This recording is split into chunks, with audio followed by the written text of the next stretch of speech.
জমি ভাগের সময় বাবা বলল, আমার কোনো জমি লাগবে না দাদা, তুমি সবটুকু রেখে দাও। বাবার এমন কথায় আমরা হতভম্ব। বাবা, কেন প্রাপ্য জমিটুকু জেঠুকে দিয়ে দিবে? প্রতিবাদ করলাম, বাবা তোমার মাথা খারাপ হয়ে গেছে, তোমার ভাগের জমি নিবে না?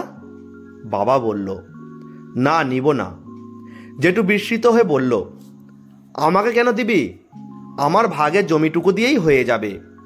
তোর পরিবার আছে, ছেলে আছে, ওদের ভবিষ্যৎ আছে। বাবা বলল, লাগবে না দাদা, আমি জমি নিব না। এ বিষয়ে আমি আর কিছু বলতে চাইছি না। বাবার কথায় আমরা কেউ কিছু বলতে পারলাম না। পরের দিনই শহরে ফিরলাম।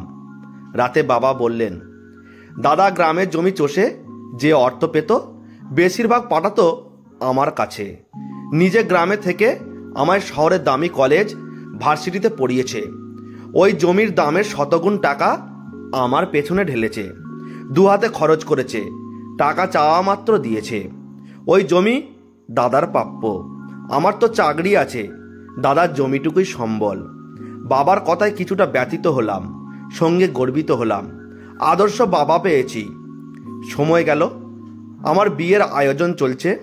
বিয়ের এক সপ্তাহ আগে গ্রাম থেকে জেঠুকে আসতে বললাম।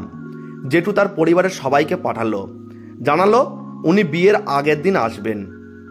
বিয়ের আগের জেঠুর উপস্থিত, সঙ্গে কালো রঙের মস্ত দামি বাইক, আমার স্বপ্নের বাইক।